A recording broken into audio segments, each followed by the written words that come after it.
What I'm going to show you in this video is how to create one-by-one ribbing when casting on and when you're working in the round. So as you can see in this little sample, here's the ribbing. Here's the cast on edge, which is really quite elastic. But what I really love is the way the pattern meets on the edge. So if you see on the outside and then you turn it over and look to the inside, the way the pattern wraps around is really attractive. And here's how it's done. This technique is very much like the long tail cast on. So you need a tail that's about 4 times the length of the distance you need to cast on in 1-by-1 rib.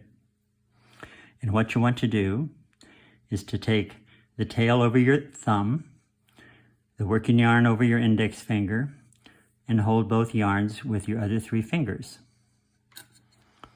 Now take your needle, press down right in the middle, bring it under and towards you and back up again, wrapping the needle once. That's your first stitch. So now what we're going to do is we're going to take the tip of the needle around underneath the yarn on the index finger, up, over the yarn on the thumb, and back underneath the index finger to that starting position. Now we're going to do the same thing in the opposite direction. Once again, take the needle underneath the yarn on the thumb, up, over the yarn on the index finger, and then back under the yarn on the thumb, returning to the starting position. And you're just going to alternate between those 2 movements. That's all there is to it. Under, up, over, under. Under, up, over, under. Now each time you do this, just make sure that those little twists of the yarns are lining up on the bottom side of the needle. So manage that with your fingers and just continue this pattern. Under, up, over, under. Under, up, over, and under. Now if at any point you stop and you look at where you are and you wonder which way do I go, look at how the yarns are wrapped just below the needle. The next stitch will start by going towards the yarn that's on the bottom, not the one that's laying on top of that twist, but the one that's on the bottom. So we'd go this direction,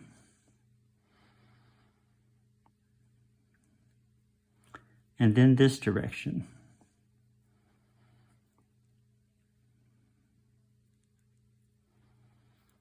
And continue till you get the total number of stitches that you need. Now I have cast on a total of 20 stitches, and I've reached my last stitch.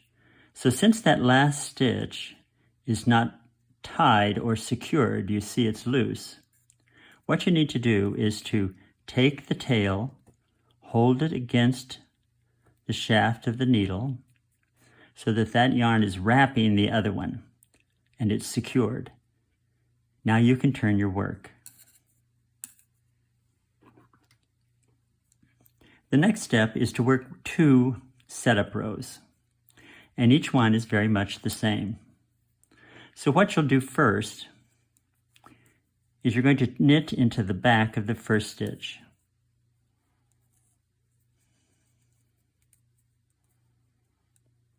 Now you're going to bring the yarn to the front and slip the second stitch.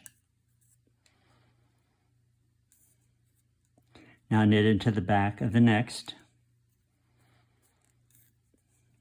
Bring the yarn to the front and slip the next stitch. And you just repeat that pattern. Knit through the back, bring the yarn to the front and slip one.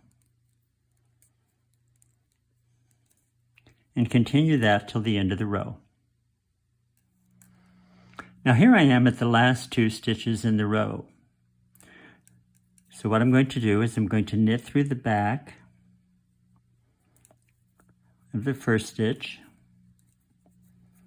and then instead of slipping the second, I'm going to purl it. And that completes the row.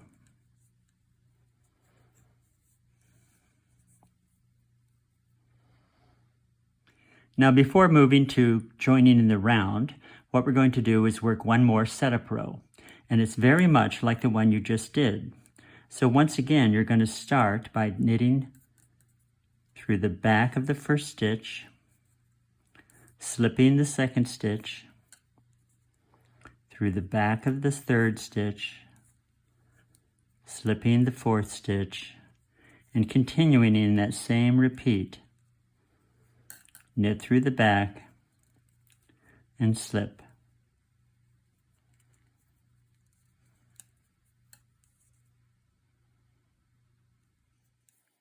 And once again, when you get to the end of this row, you will knit through the back of one, and then you will purl the last stitch.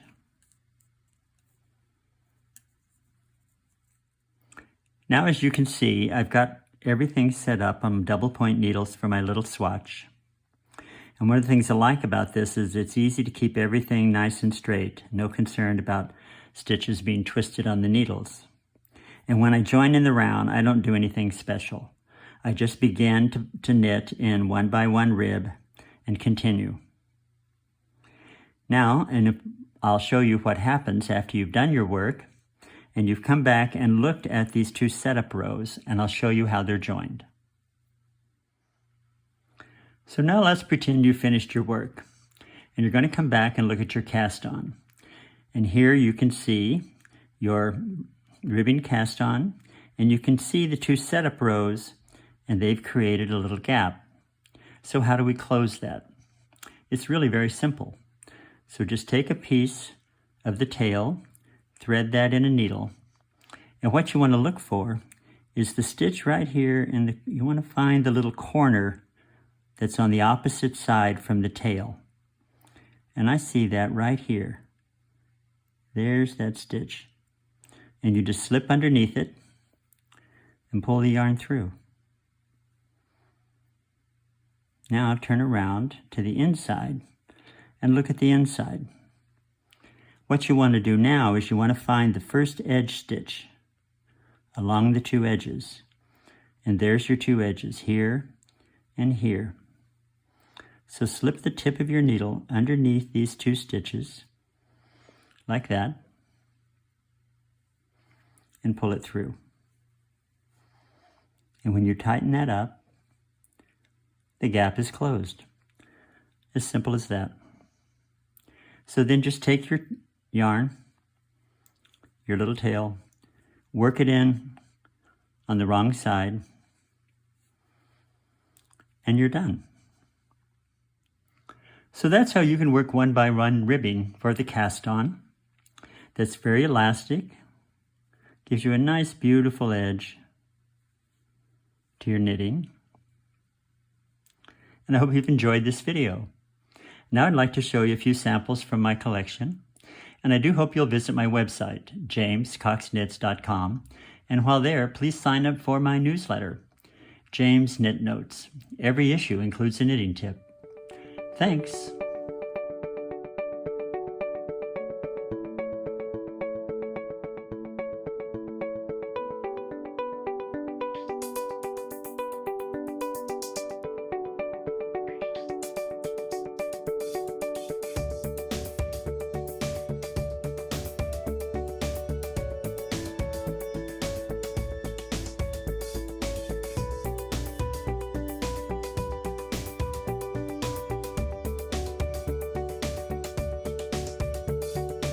I'm James Cox, and I can't stop knitting.